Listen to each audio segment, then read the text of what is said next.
"Hold my bag while I go dance with him," she said about a guy at the club. I left the bag with security and went home. Packed everything I owned and left a note. "You can dance with whoever you want now." She came home at 3 a.m. to an empty apartment and spent the rest of the night calling me. She showed up at my job the next day begging me to come home. Security escorted her out. Hey viewers, before we move on to the video, please make sure to subscribe to the channel and hit the like button if you want to see more stories like this. Thanks. The garlic and onions sizzled as I tossed them in the pan, the sound a comfortable, familiar soundtrack to our Friday night. From the bedroom, I could hear Qley humming along to some playlist, the thump of a drawer closing, the rustle of fabric. This was our ritual. I'd cook, she'd get ready, and we'd go out with her friends. It was fine. I wasn't a huge club guy, but I liked seeing her happy, watching her light up a room. She appeared in the kitchen doorway, a silhouette against the bedroom light. She was already in her going-out clothes, a little black dress that left little to the imagination. Her eyes scanned me, from my worn but clean sneakers to the simple gray Henley I'd thrown on. "You're not wearing that, are you?" she asked, her head tilting. It wasn't a real question. It was a critique wrapped in a vaguely amused tone. I gave the pan another shake. "It's what I always wear." "It's fine. It's fine," she echoed, the word landing with the weight of a dull thud. "Just make sure you wear the dark wash jeans, at least. Not the faded ones. They make you look like you're trying too hard to look like you're not trying." I nodded, swallowing the slight irritation. This was just Qley. She had standards. I used to think it was because she wanted me to look my best. Now, sometimes, it just felt like I was a project that was perpetually behind schedule. An hour later, we were swallowed by the bass. The club, Axis, was a pulsating organism of colored lights and sweating bodies. The air was thick with perfume and the sweet smell of spilled cocktails. I'd secured us a spot near the bar, 2 drinks in hand, while Qley texted furiously, presumably coordinating with her friend Sarah. "Sarah's running late," she shouted over the music, not looking up from her phone. "No problem," I shouted back. I tried to make conversation, leaning in close to her ear. "Did you see the game today? Incredible finish." She pulled back slightly, giving me a look that was part pity, part annoyance. "Alex, no one cares about sports in here. Read the room." She went back to her phone. I took a long swallow of my beer, the hops doing little to cut through the sudden bitterness. I scanned the room, feeling the familiar out-of-place sensation I always got in these places. That's when I saw him. He was at the opposite end of the bar, all styled hair and a tight shirt that showed off a gym-built physique. He was looking directly at Qley, a confident, lazy smirk on his face. And she was looking back. It wasn't a glance. It was a connection. A slow, knowing smile spread across her lips, and she gave a tiny, almost imperceptible nod. My stomach tightened. "No, come on. Don't do this." I told myself I was being paranoid. She was just being friendly. But then I saw his eyes flicker to me, and the smirk didn't fade. It widened, as if he'd just won a bet I didn't know we were playing. My hand tightened around my glass. Qley finally put her phone away and took a sip of her vodka cranberry. She was watching him over the rim of her glass. The bass kept thumping, a mocking, rhythmic heartbeat to my dawning horror. "You okay?" I asked, my voice tighter than I intended. Yeah, fine," she said, her eyes still elsewhere. The guy, let's call him Mark, he looked like a mark, pushed off from the bar and started weaving through the crowd toward us. This was it. The confrontation. My mind raced.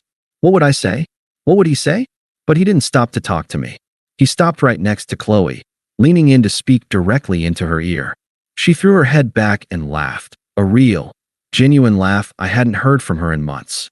She placed a hand on his arm. A cold clarity began to wash over me, numbing the edges of the anger and humiliation. This wasn't a misunderstanding. This was a choice. Then, she turned to me. The look on her face wasn't guilt or shame. It was pure, unadulterated entitlement. She shoved her small, sequined clutch purse into my hands. "Here, hold my bag. I'm going to go dance with him." She nodded toward Mark, who was now openly smirking at me, enjoying the show. The world seemed to narrow to that single point. The feel of the cheap sequins under my fingers. The weight of the bag. It wasn't just a bag. It was a symbol. I was the bag holder. The placeholder. The reliable, boring boyfriend whose primary function was to hold her things while she went off to find her fun. My voice felt foreign in my throat. Qley, seriously? You're with me? She rolled her eyes, that dismissive, smug smile firmly in place. It was the most devastating expression I'd ever seen. Oh, relax, Alex. It's just a dance. Don't be so boring. She leaned in, her voice dropping to a condescending whisper. It's not like you know how to move anyway. And with that, she turned her back on me. She took Mark's offered hand, and he led her onto the dance floor, immediately pulling her close. I stood there, holding the stupid bag. The noise of the club faded into a dull roar in my ears. I looked at the bag in my hand. I looked at her, laughing as Mark spun her, his hands on her hips. I saw the way she looked at him, with a spark I'd been trying to ignite in her for a year. The confusion and pain crystallized into something else, a cold, hard, and absolute certainty. The switch had flipped. I wasn't angry anymore. I was free. Without another moment of hesitation, I turned and walked away from the bar, toward the hulking shape of a security guard near the entrance. The bag felt insignificant now, just an object to be disposed of. Excuse me, I said, my voice surprisingly steady. The guard looked down at me, his face impassive. I held out the clutch. A woman in a black dress gave me this. She's over there dancing. I gestured vaguely toward the swirling lights. Can you please make sure she gets it? I'm leaving. The guard's eyes flickered from the bag to my face. He saw the whole story written there. He gave a slow, almost imperceptible nod of understanding. Sure thing, man, he said, taking the bag. I turned and walked out of the club. The silence of the night street was deafening, and it was the most beautiful sound I'd ever heard.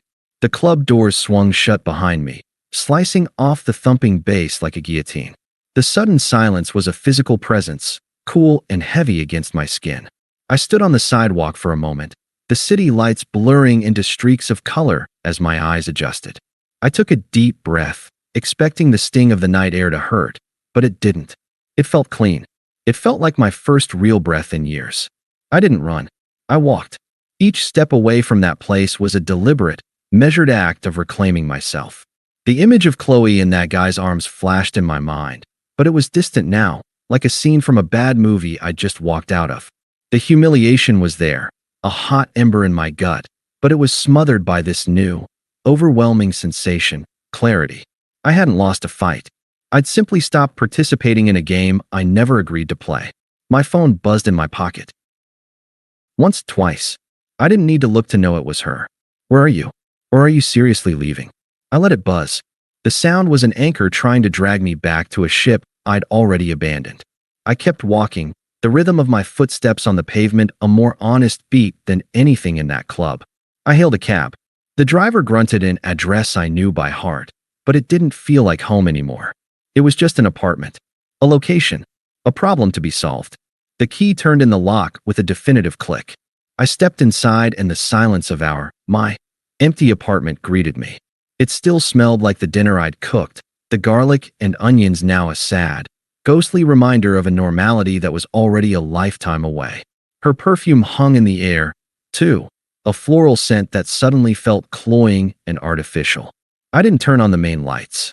I went to the kitchen and switched on the small under-cabinet lamp, casting the room in a dim, functional glow. I grabbed a trash bag from under the sink, the plastic rustling loudly in the quiet. This wasn't a rage-filled purge. It was a surgical extraction. I started in the living room. The bookshelf. My college textbooks, my favorite thrillers, my book on coding I'd been meaning to read. They went into a cardboard box I'd flattened and stored in the closet. I left her romance novels and her interior design magazines perfectly aligned. I took the framed photo of us from the hiking trip. My smile looked forced, hers looked bored. I opened the back, slid the photo out, and tore it in half, dropping her part into the trash bag. My half, I left on the shelf. Let her deal with it. I moved to the bedroom. This was the heart of it. I pulled my large suitcase and a duffel bag from the top of the closet. The bed was still neatly made, the side where I slept barely disturbed. I opened my dresser drawers.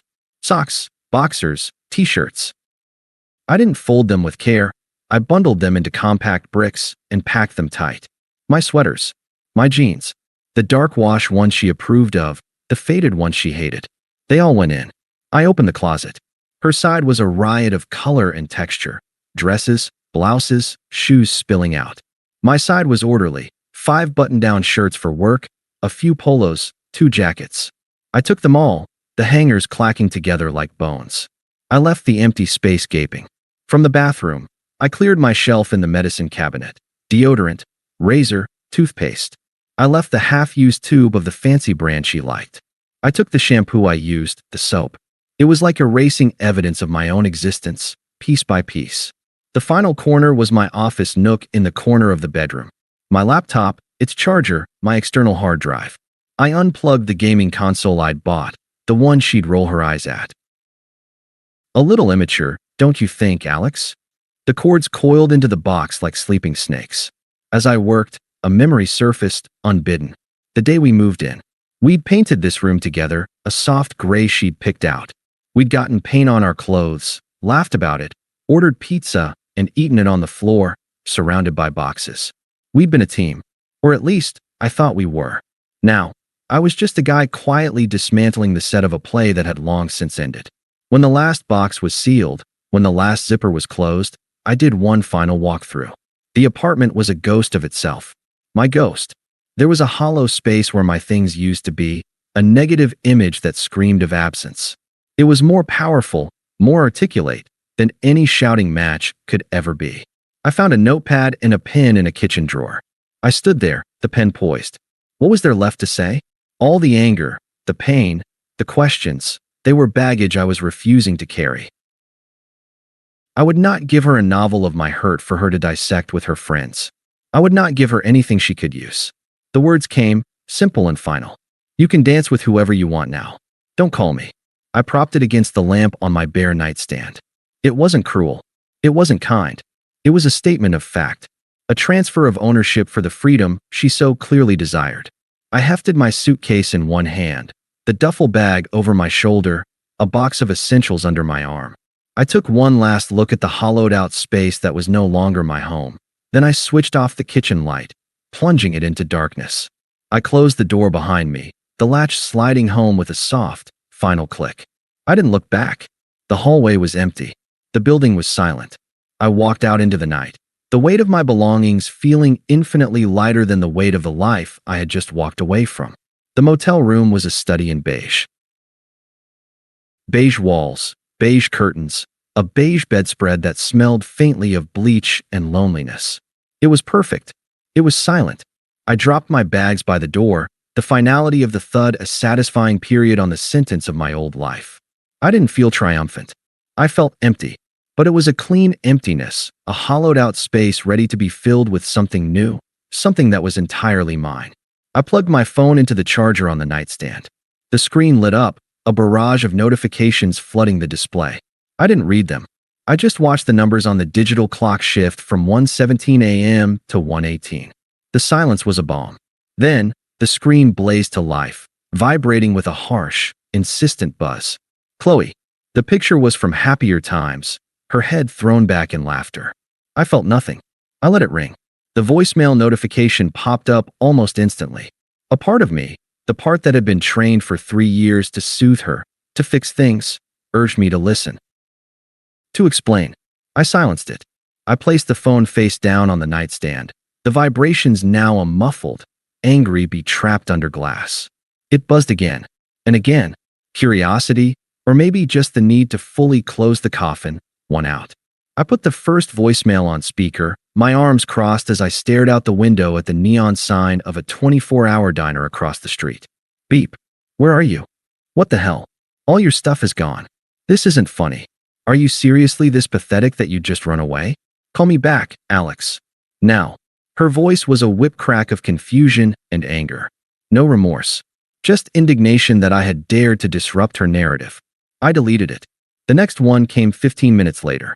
The tone had shifted. Beep. Okay, I get it, you're mad. I'm sorry, okay? It was just a dance. You're overreacting. This is insane. You can't just pack up and leave. We live together. Please, just come home so we can talk about this like adults. Just a dance. The words were so insultingly trivial, a desperate attempt to minimize the nuclear bomb she had dropped on our relationship. She wasn't sorry for what she did, She was sorry I had reacted. I deleted it. The third voicemail was the longest. It came around 3:45 a.m. The club would be closed. She'd be home, truly alone in that half-empty apartment for the first time. Beep. A shaky, wet inhale. The guy was a creep, Alex. A total creep. He left with someone else an hour after you did. I'm alone. I'm scared. I need you. Her voice broke into a sob. Please, baby, I'm so sorry. I read your note. Please don't do this. You're my person. I love you. Please, just come home. I can't be here alone. There it was. The consequences, served ice cold. The fun she had chosen had revealed its true, hollow nature. The knight in gym armor was just a troll. And now, the stability she had taken for granted was gone. Her tears were real, but they weren't for me. They were for her own comfort, which had suddenly vanished.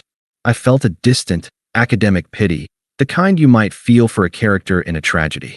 But no urge to rescue. No urge to fix it. I deleted the voicemail, muted my phone, and went to sleep. The silence was profound. The next morning, I walked into my office building at 8:15 a.m., right on time. I wore a clean, simple button-down. I'd gotten a coffee. On the surface, I was the picture of normalcy. Inside, I was a fortress. My coworker, Dave, glanced up from his desk. Rough night? You look tired. I gave a small, genuine smile. Just a late one. Feeling good today, actually. And I was. The world had a new, sharp clarity to it. The work on my screen made sense. The chatter of the office was just background noise, not a distraction. It was around 10:30 a.m. when the commotion started. A raised voice at the reception desk down the hall, faint but unmistakable. Her voice. My spine straightened, but I didn't look up. I focused on the line of code I was debugging. The sound got closer, accompanied by the firm, low tones of Brenda, the head of security. My office door was open. A shadow fell across my desk. I looked up. Qley stood there, framed in my doorway. She looked destroyed. Her makeup was smudged under her eyes. Her hair was a mess. And she was still wearing the same little black dress from the night before, now looking wrinkled and pathetic in the harsh fluorescent light. Brenda stood behind her, a hand firmly on her elbow, her face a mask of professional neutrality. Sir, she insisted on seeing you, Brenda said. I told her she needs an appointment. Qley's eyes were wide, red-rimmed pools of pure panic. Alex, she breathed, her voice cracking. I leaned back in my chair, steepling my fingers. It's all right, Brenda. Give us a moment. Brenda looked skeptical but nodded, taking a step back, but remaining within earshot.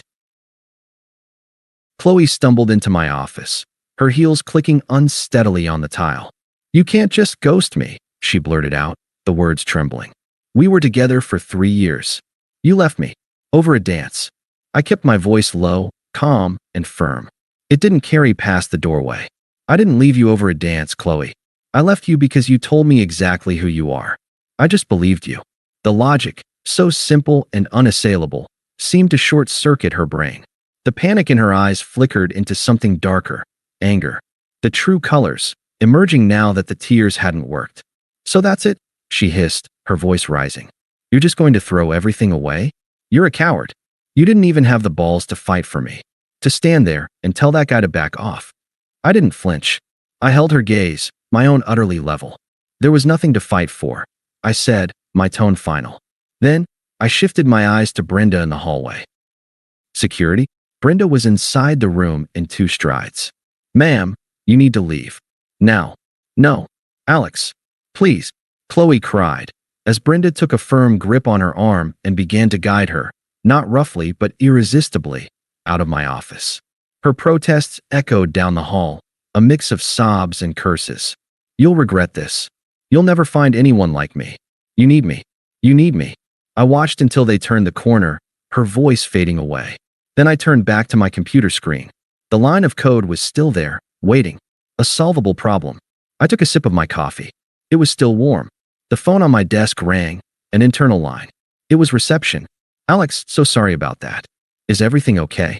Everything's fine, I said, and for the first time, I truly, completely meant it. She won't be back. I hung up, placed my hands on the keyboard, and got back to work. The silence in my office was no longer empty. It was peaceful. The following weeks were a study in quiet reclamation. The beige motel room was a temporary cocoon, a neutral space where I could shed the skin of the man I'd been with Qley. I found a real estate agent and, with the cold efficiency of someone who just had his priorities violently clarified, leased a small, modern apartment on the other side of the city.